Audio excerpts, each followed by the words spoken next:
The stable boy who made dragons kneel. Dawn came cold and pale to the spire of Talion. Cade Rook stood alone in the hangar yard, scrubbing the last gravstall until his knuckles were raw. He smelled of oil and wet stone. His boots were still damp from the night wash. The city below was quiet. Only the stables hummed with slow machines and sleeping mounts. "Boy," Warden Commander Varric said as he passed. His boot struck Cade's bucket. Clean water spilled in a bright arc over the floor. "You missed a spot." Cade swallowed the sharp reply. He bent, set the bucket upright, and kept working. He was used to this. 17 years in the lowest corridor. Grease under the nails. Patch on patch. Work till the bell. Sleep on straw. Dream of nothing. A soft shadow moved across his hands. He looked up. At first he thought it was a cloud. Then the light dimmed again. The yard grew colder. The air pressed down as if the sky itself had taken a breath and was holding it. Far above the tower spires, a vast shape wheeled through sunlight like a living comet. Its armor scales shifted from copper to ember to gold. It drifted with the patience of mountains. Another shape joined it. Then another. 7 in all. The ancient star WIRMS came down upon the royal courtyard. Sirens woke. Bells rang. Archers scrambled along the walls. Palace mages hurried into formation, robes snapping in the wind. Stable hands ran for the inner doors, knocking over tool racks as they fled. Varric shouted orders. Men dragged chains across the gates. No one looked at Cade. He stood rooted to the stone, eyes wide, cloth dropped from his hand. The largest WIRM landed first. The courtyard stones shook. Gardens snapped under its weight. Its wings folded like great bronze sails. Heat rolled from its body. A single golden eye turned, slow and measuring, over the chaos. It found Cade. The world fell silent inside his skull. A voice spoke within him. It was deep and warm and older than the towers. "Found you at last, speaker." Cade's breath caught. He glanced behind him to see who the voice had meant. No one was there. Only spilled water and a length of rope. Rhea, the falconer's daughter, slid to a halt at his side. She was flushed and fierce-eyed from running. "Cade, inside," she hissed. "Now." He could not move. His legs felt like stones set into the floor. King Talion stepped onto the balcony with his guard. At his shoulders stood Magister Thorn, pale beard, iron staff humming with runes. The king's voice carried across the yard. "Ancient WIRMS of the High Void, why do you trespass on human ground? State your aim." The copper-gold WIRM raised its head toward the balcony. Its mouth did not move. Yet Cade heard the answer clear as bells. "We come for the speaker. The time is short." The words were not in the air. They were in Cade. He flinched. Magister Thorn lifted his staff. "This is trickery," he said. "No speaker bloodline remains." Cade found himself speaking before he chose to. His voice shook. They say they came for the speaker. They say time is short." Rhea stared at him. "Cade, you're hearing them?" Warden Commander Varric seized Cade's arm. "Back to the stalls," he growled. "This is a royal matter." "Let go," Cade said. Something in his tone made Varric stop. The man's hand fell away. Cade felt a nervous laugh bubble in his chest and crush flat under the weight of the moment. He stepped past the line of soldiers, into open ground. Up close, the WIRM was a cathedral of living metal. Each scale was the size of a shield. Light slid over them like fire on water. The air tasted of salt and storm. Cade smelled hot iron and the faint spice of old rain. "I am nobody," Cade whispered. "I clean stalls." "You are the bridge," the voice answered gently. "You are what remains of the line that kept our kinds at peace." Cade shook his head. "I don't have a line. Hidden, not lost." Another voice, silver and cool, brushed his thoughts. "You were kept safe where no hunter would look." The king called down again. "If you speak, then speak so all may hear." "Why now? Why this boy?" The WIRM's eye slid from Cade to the balcony and back. "Because the wound opens," the copper voice said inside Cade, "and hunger comes through it. We need the speaker. We need him trained." Cade turned to Rhea. "They say the world is hurt," he said. "They say something is coming." The sun dimmed. Not a cloud. A deeper dark moved over the yard. It swallowed light as it crossed the walls. The air burned cold. A 7th WIRM dropped from the heights. It was wrong. Its scales did not reflect the day. They drank it. Where the others glowed, this one smothered. Its flight was heavy, as if gravity loved it too much. It landed hard, cracking the patterned stone. The copper WYRM's mind voice tightened. Noctis. Cade felt fear, not his own, ripple through the circle of giants. The new WYRM's eyes found him. There was no wisdom in them, only hunger. When it spoke, Cade heard many voices at once, layered and broken. Small speaker. Fragile speaker. My master will be pleased when I bring him your heart. Rhea's fingers found Cade's sleeve and gripped hard. Oryx, the copper WYRM, took one step forward and lowered his head to shield Cade. Stone groaned under his weight. Magister Thorn raised his staff. The runes leapt like sparks. Archers. Hold. Warden. The void WYRM lunged. Oryx met him with a roar that rattled banners across the courtyard. Claw struck scale. Light met night. Black ichor sprayed, hissing where it fell. Where it touched Oryx, his bright plates dimmed and spidered with spreading dark. The yard became a storm of noise. Guards scattered. Bells crashed. The king's men rushed the balcony doors to pull him within. Cade stood in the eye of it, heart hammering, world narrowed to two titans struggling over him. Rhea dragged at him. Cade, please, inside. Cade did not move. The copper voice reached him through the clash. Run, speaker. Cade lifted his chin. No, he said, though his hands trembled. Not this time. The courtyard was chaos. Smoke rose from shattered lanterns, and the air trembled with every movement of the two massive WYRMs. The copper one, Oryx, burned bright with gold fire, while the black one, Noctis, swallowed light itself. Each strike between them sent shockwaves through the ground, toppling walls and statues. Cade couldn't breathe. He had never seen death so close, never heard sound so loud it shook his bones. People screamed from the balconies. Guards ran for cover. Even Warden Commander Varric had lost his commanding tone, shouting orders no one obeyed. But Cade stayed still. Something inside him refused to run. Oryx's voice thundered in his mind. You must leave, speaker. He hunts for you. I'm no speaker. Cade shouted back, though he wasn't sure if the words left his mouth or his thoughts. Then he felt it, like a heartbeat that wasn't his own, a rhythm pulsing in the air around him. The bond. The connection Oryx had spoken of. It hummed through his skin, ancient and alive. Noctis lunged again, claws striking stone. The black corruption along his wings spread like liquid night. Every time he roared, the temperature dropped. Frost formed across the courtyard tiles. Oryx countered with a burst of molten breath that turned the air to gold. The two collided again, light against void. The explosion threw Cade backward. He hit the ground hard, rolling over wet stones until he stopped beside a fallen torch. His vision blurred. Cade. Rhea's voice cut through the noise. She ran toward him, hair undone, eyes wide. We have to go. He looked up. The copper WYRM was losing ground. The dark stains spread across his scales, dimming his glow. Oryx's roar cracked, weakening. The sound hit something deep inside Cade, the same place that used to ache when he watched injured animals die in the stables. He gritted his teeth. No. He stood, dizzy, heart pounding, and shouted, not just with his voice, but with something deeper. Stop. The air rippled. Both WYRMs froze for a fraction of a second. The sound of his command seemed to echo everywhere at once, bouncing off the towers and sky. Noctis turned, eyes like shattered mirrors locking on Cade.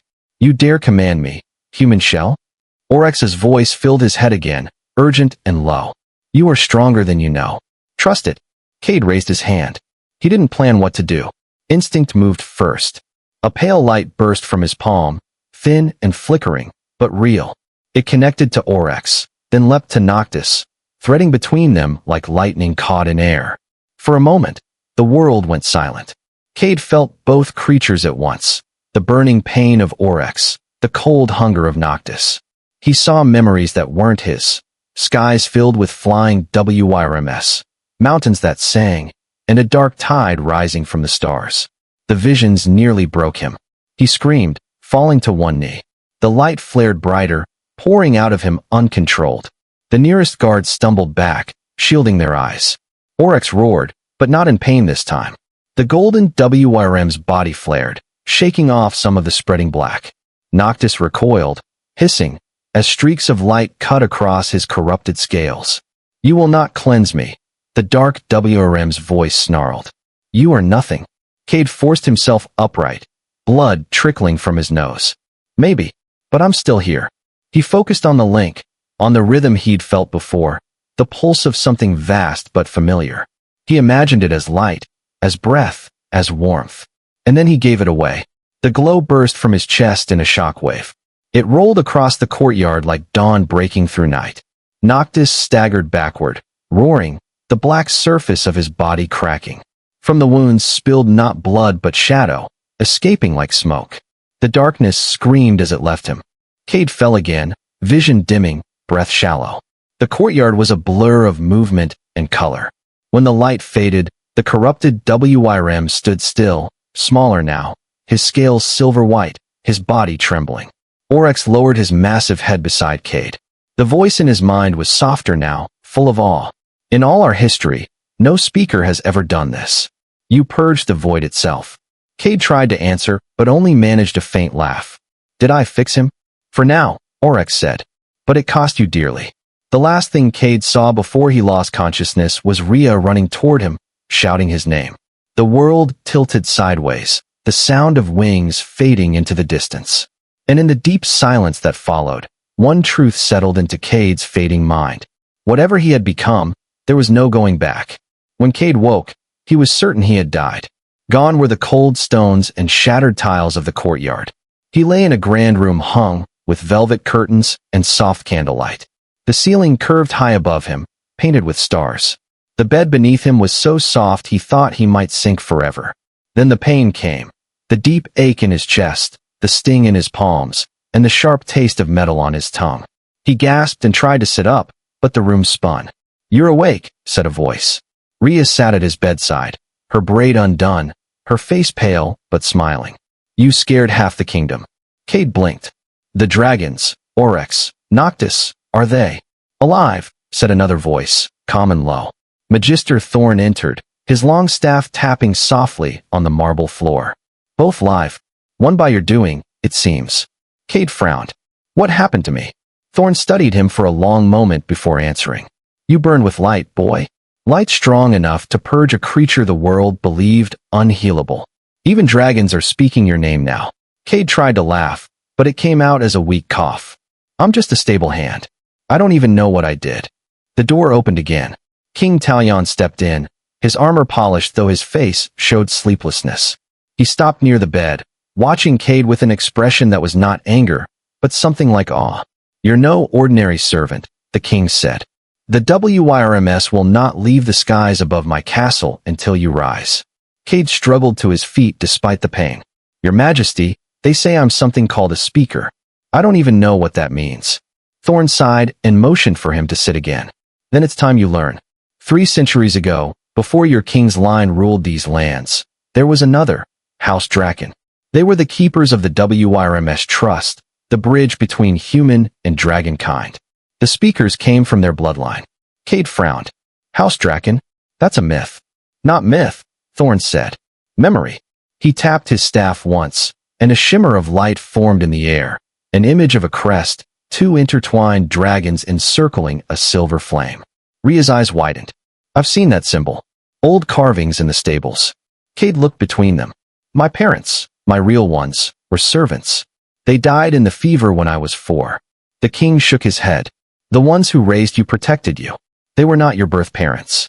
When the Draken stronghold fell, 1 child survived. The queen gave birth the night her castle burned. The child vanished before the flames reached the nursery. We thought the bloodline lost." Cade's hands shook. "You're saying?" "I'm that child." Thorn nodded slowly. "The dragons knew. They've searched centuries for the lost blood. When you touched Oryx's mind, it woke the bond again.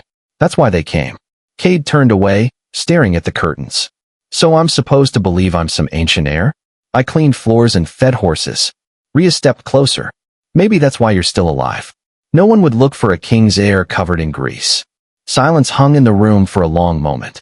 Outside, a low rumble shook the windows, distant thunder, though the sky was clear. Thorn's expression darkened. "That's not a storm. The dragons say the void still stirs. What happened to Noctis was only a beginning."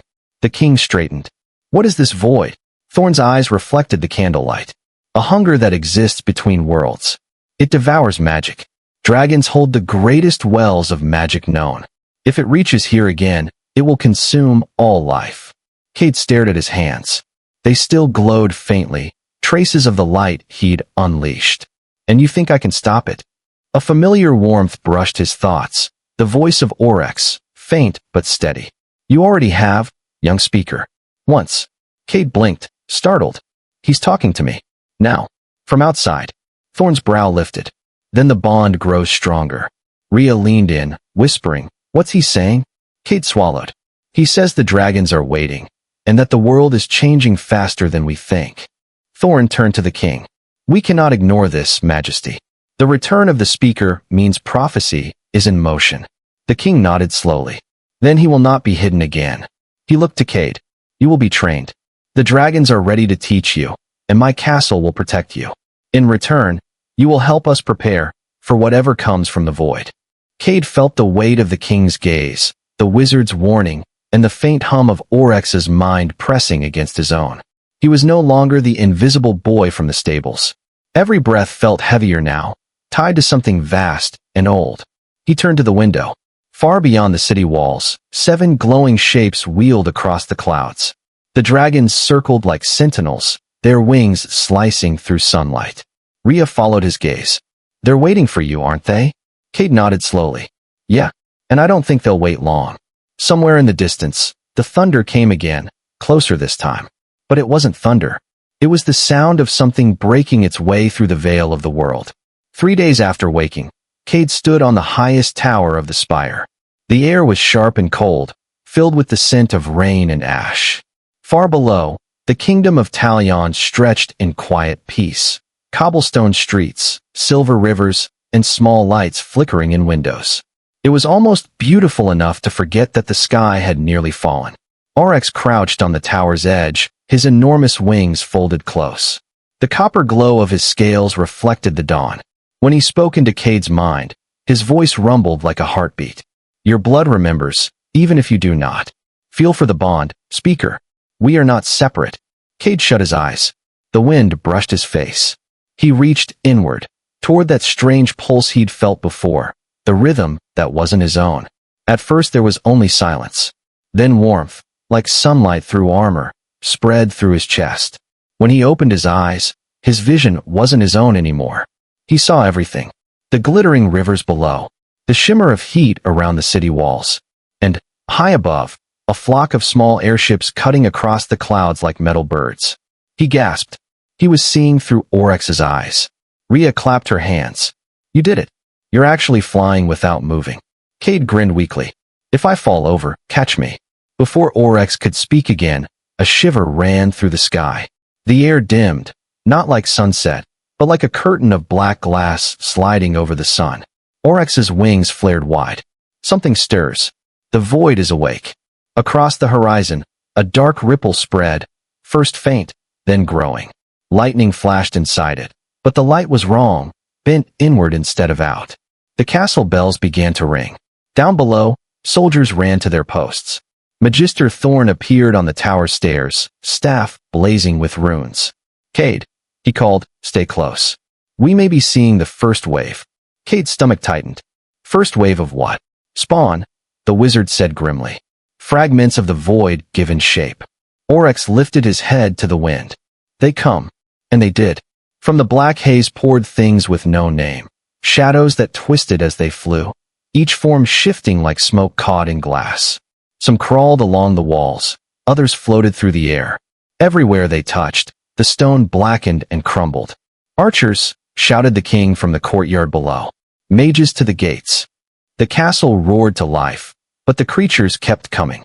Oryx leapt from the tower, his wings slicing through the fog.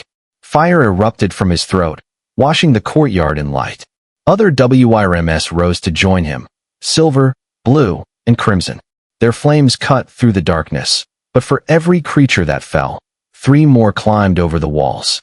Cade felt their pain through the bond, every wound, every strike. He staggered, gripping the parapet. "There are too many. Then fight with us." Oryx commanded. "You are not a bystander. You are the bridge." Cade's heartbeat thundered in his ears. He focused on the link again, Oryx's warmth, Lenara's cool light, Noctis's faint silver calm. The bonds opened wider. Suddenly he felt all of them, 7 vast minds colliding with his own. It was overwhelming. His thoughts drowned in their memories, their voices, their fire. Rhea rushed to him. "Kate, you're bleeding again." He barely heard her. The world around him flickered, castle, dragons, sky, then became something else entirely. He saw streams of light flowing through the land, like rivers beneath the soil. He saw bright sparks where living things stood, people, animals, trees. And he saw the void, dark and hungry, tearing holes through those rivers, feeding on the light. "There's a pattern," he murmured, his voice distant. "They're not attacking at random. Something's pulling them north." Magister Thorn's eyes widened. "You can see their path?" Cade nodded slowly, pointing toward the distant mountains. "There. That's where it begins. A wound in the world." Oryx's mind voice grew tense. "A breach. A gateway the void has carved open." Cade blinked back, tears of light. "Then we close it." Thorn hesitated. "The journey would take weeks." "We don't have weeks," Cade said. "If we wait, there'll be nothing left to save." Below, the battle reached its peak. The WIRMS were tiring, the soldiers faltering. Rhea grabbed Cade's arm. "How do we even reach that place?" Cade looked toward Oryx. The WIRM's eyes gleamed. "There is a way. Dangerous, but fast." Rhea frowned. "What way?" Oryx unfolded his wings, and the air itself seemed to bend. The wing step, folding space between heartbeats. Only done when speaker and dragon move as one. Cade wiped blood from his face. "Then teach me." "We're going." Thorn's staff flared in protest. "You can't. You'll tear yourself apart." Cade met his gaze, voice steady. "Then better to break, trying than watch everything fall." Lightning split the sky again, too close this time. The castle shuddered. The void's creatures screamed from the walls. Cade turned to Rhea, heart pounding. "If this works, I'll see you on the other side." She shoved the small wooden horse into his hand again. "Then don't lose this, speaker." The wind rose into a howl. Oryx roared. The dragons circled above, wings igniting with runes of ancient power. Cade closed his eyes, the bond blazing in his chest. The air twisted, warped, and with a sound like the world itself snapping, everything vanished in light. The courtyard was empty. Only the echo of thunder remained. When the light faded, Cade stumbled to his knees. The air was thin and sharp. Snow crunched beneath his boots, glittering under a dull gray sky. They weren't in Talion anymore. Mountains stretched in every direction, cold peaks like spears piercing the clouds. The wind howled through jagged canyons, carrying a low hum that made his bones ache.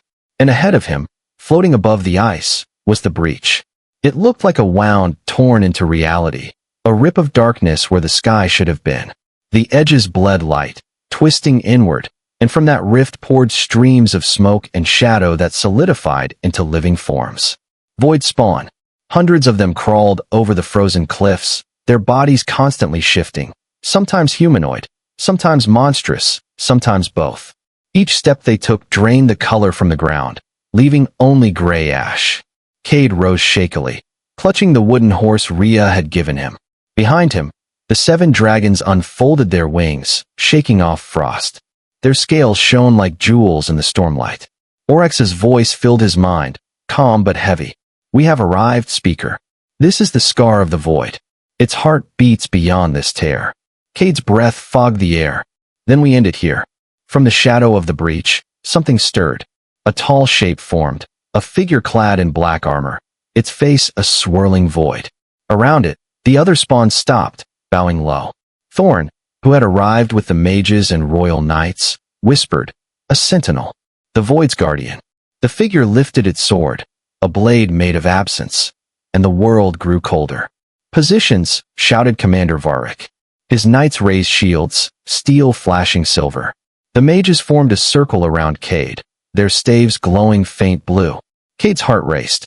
He could feel the dragon's power humming in his veins, but it burned like fire without air. "Oryx," he said, "how do we close it?" "Those black shards," Oryx answered. "The crystals around the breach's base. They are the anchors keeping it open. Purify them, and the wound will close." "Right," Cade said, wiping blood from his lip. "Simple enough." The first wave hit. Void spawn charged like a tidal wave, shriekers of bone and smoke, claws sharp enough to slice armor. The dragons met them head-on. Fire and ice and lightning turned the sky into a storm of color. Knights clashed steel against shadow, and every strike sounded hollow, like hitting glass. Cade moved into the circle of light drawn by the mages. His hands shook as he reached for the connection, 7 minds, 7 voices roaring through him. "Steady," said Oryx. "Feel the current. Let it move through you." Cade closed his eyes and saw the battlefield not with sight, but through light. Every living thing burned with color. Every void creature was a whole, tearing at that light. And at the center of it all, the crystals pulsed, each one blacker than death. He extended his hand toward the nearest. Energy rushed through him, golden and fierce. The first crystal cracked, light spilling from within like molten silver. The breach shuddered. But the void fought back. The sentinel turned its faceless head toward Cade. Its sword lifted, and with a gesture, the air itself screamed. Black chains lashed out from the void, striking the ground around him. The shockwave threw 2 mages backward. Cade gritted his teeth, bracing himself. "You'll have to do better than that." He focused again. A second crystal shattered, then a third. Each time, the world trembled harder. The sentinel roared, and a massive clawed hand of pure shadow reached from the rift, grasping for the dragons. Noctis dove low, his silver wings cutting the air like blades. "It resists us, Speaker. The breach is fighting to live." "I can feel it," Cade gasped. "It's not just a hole. It's alive." And then, for the first time, he heard the void itself speak. "Little light, you meddle in what you do not understand. You cannot seal hunger. You can only feed it." The voice was everywhere, inside his skull, under his skin, in the ground. Cade shouted back, "Then choke on me," and sent a surge of light toward the 4th crystal. It shattered in a flare of gold. The breach shrank slightly, its edges spasming. But Cade's strength was fading. Blood dripped from his nose and ears. His legs trembled. The 7th dragon, Lenara, cried out in his mind, "He cannot endure this alone." Thorn lifted his staff. "Channel through him. All of you." Now, the dragons obeyed. 7 beams of light shot from the sky into Cade's body. He screamed as the power tore through him, burning and freezing at once. The sentinel charged. Varric and his knights met it halfway, striking at its legs, drawing sparks from its shadow flesh. But their weapons began to melt. Cade forced himself to focus on the last crystal. It pulsed violently, a heart made of black fire. He reached for it with everything he had left. "Just one more," he whispered. "One more, and it's over." The void's voice hissed again. "Touch that, and I take you with me." Cade smiled through the blood on his teeth. "Then we go together." He unleashed everything. The dragon's power, his fear, his will. The last crystal exploded in a burst of light, so bright it blinded the sky. The sentinel screamed, its body disintegrating into smoke. The breach convulsed, shrinking inward. But from its center came something worse, a massive, clawed silhouette, struggling to break through. The dragons roared as one, forming a circle above the rift. Cade felt Oryx's voice in his head, urgent and fierce. "You've weakened it, but it's not gone. We must act now, or the void itself will cross into this world." Cade fell to his knees, trembling. "Then tell me how," he gasped. "By sacrifice," came the answer.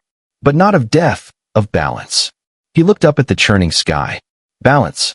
The void took from us a piece of light. You must take its darkness into yourself, long enough for us to cleanse it through you." Cade's stomach twisted. "You want me to pull that into me?" "Yes," Oryx said, "or everything ends." The wind screamed as the last fragments of the breach flared open again. Black lightning streaked the sky. The dragons surrounded him, wings glowing with runes. Cade pressed the carved horse to his chest, took one deep breath, and whispered, "Then let's finish this." He stepped forward into the storm. The cold hit first. Not the cold of winter, but the cold of nothing. The kind that eats color, breath, and thought. As Cade stepped closer to the breach, it felt like walking into deep water made of darkness. The air thickened. Every heartbeat grew louder, slower. The dragons encircled him, their wings forming a wall of light against the storm. Oryx's voice filled his mind, powerful yet steady.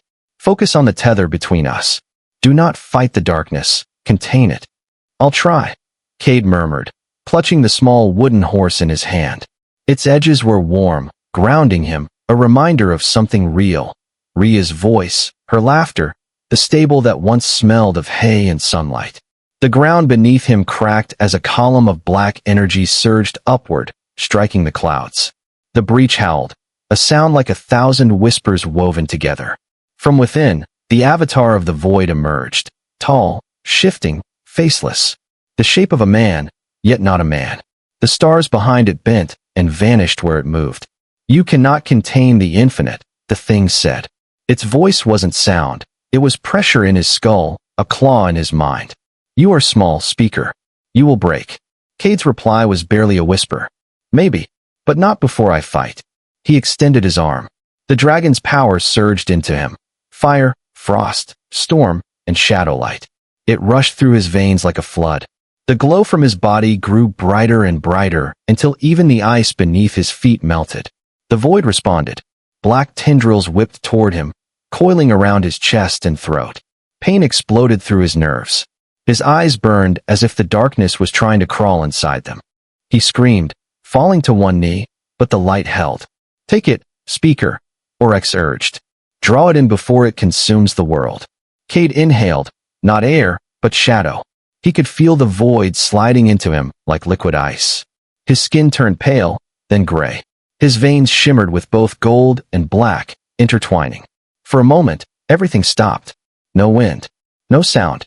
He stood suspended between light and dark, between what he was and what he feared he might become. Inside his head, 1,000 voices whispered. They showed him worlds swallowed whole, suns eaten by emptiness, cities turned to dust. They promised him peace if he just let go. He almost believed them.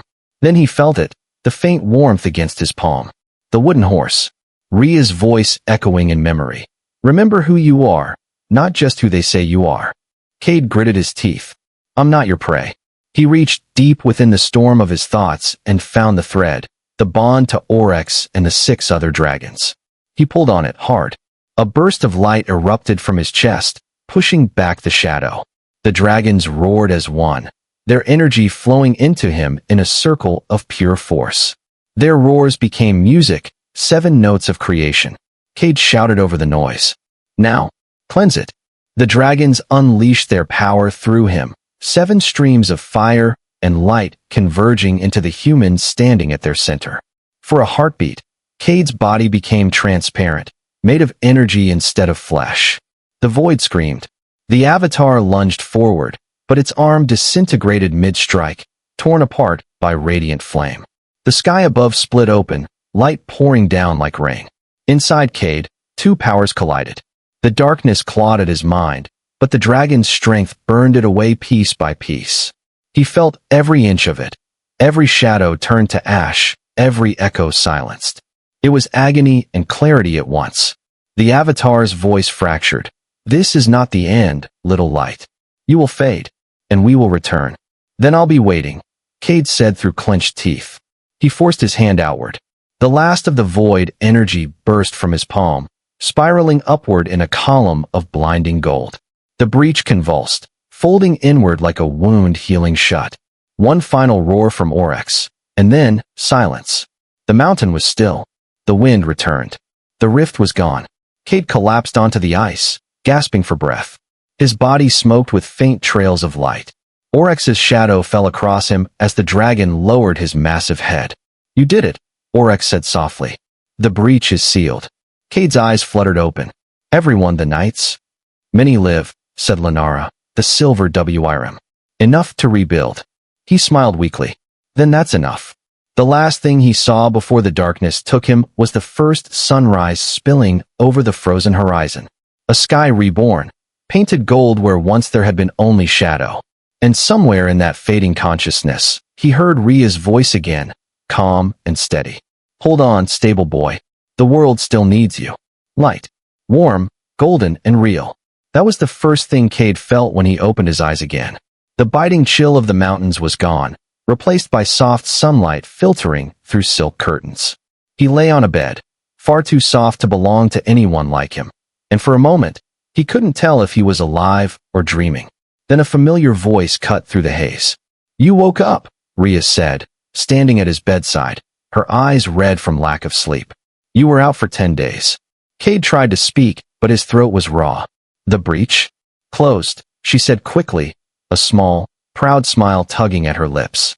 The sky is clear. The void's gone. For now. He sank back into the pillows, his body aching but alive. For now, he repeated softly. Magister Thorn entered the room, staff in hand. His robes looked older somehow, torn and scorched from battle, but his eyes gleamed with a quiet pride. You did what the ancients only dreamed of, boy. You sealed a hole in reality itself. Cade let out a faint laugh. Boy, I think I earned at least speaker by now. Thorn chuckled. Perhaps even Lord.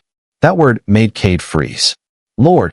King Talion himself stepped through the doorway then, wearing no crown, only a soldier's cloak. Lord Cade Draken, he said. The true heir of the first bloodline. The dragons confirmed it. You are of their chosen house. Cade blinked at him. What? The people are already rebuilding, the king continued. They saw you standing between dragons and darkness. You're no longer the boy from the stables, Cade. Your hope made flesh. Rhea folded her arms. He's still the same fool who forgot to eat half the time. That earned a soft laugh from the king. Then may he remain so. A grounded hero is better than a prideful one. Days passed. Cade recovered slowly, walking again through the castle's high halls. The dragons stayed near the spire, resting, healing. Wherever he went, people bowed, stable hands, knights, even nobles who had never looked at him before. It made him uneasy. I don't feel like a lord, he told Rhea one afternoon as they watched the sunset from the balcony. She smiled faintly. You're not one. You're something rarer. What's that? A good man who didn't run. He looked out at the horizon. The world seemed peaceful now. Too peaceful. The void said it would return, he murmured. Rhea leaned on the railing beside him. Then we'll be ready next time. Behind them, the sound of wings shook the air. Oryx descended, his scales gleaming like molten metal in the fading sun. The other dragons circled high above, their shadows sweeping over the city. It is time, Oryx's voice echoed in Cade's thoughts. The other conclaves must be warned. The void feeds in many worlds. We must unite the old bloodlines before it rises again. Cade nodded, though his chest ached at the thought. You mean I have to leave? Rhea's voice trembled slightly. For how long? He smiled at her, soft and tired. Until it's safe again. She reached into her pocket and handed him the wooden horse. Its surface was smooth from being held so often. Then take this, so you don't forget who you are. He laughed under his breath. As if you'd let me. Oryx lowered his head. Cade placed his hand on the dragon's warm scales and climbed onto his back. For the first time, it felt natural, like returning home. The king and Thorn stood below in the courtyard. Soldiers, townsfolk, and children gathered, watching. The boy who had once shoveled stables was now the man they would tell stories about for generations. Oryx's wings unfurled, catching the evening light. Ready, speaker? Cade tightened his grip. As ready as I'll ever be. Rhea called up to him, voice breaking over the wind. Don't you dare take too long saving the world, Cade Rook. He smiled down at her. It's Cade Draken now, but I'll always be the stable boy who came back. With one mighty beat of wings, Oryx lifted into the sky. The crowd below erupted in cheers as the dragon climbed higher, the air shimmering with light. The other WYRMS joined him, 7 streaks of color slicing across the heavens. From above, Cade looked down at the kingdom, the city lights, the winding rivers, the place he once thought he'd die unseen. Now it all looked small, fragile, and precious. Oryx's deep voice resonated in his mind. Where to, speaker? Cade gazed east, where dawn painted the clouds gold, where the next wound waits. The dragons roared in unison, their cries echoing through the valley like a promise. And as they soared into the rising sun, Cade felt the warmth of hope. Human, fragile, stubborn hope, burned brighter than any fire. Because even if the void returned, it would find this world waiting. Not with fear, but with light.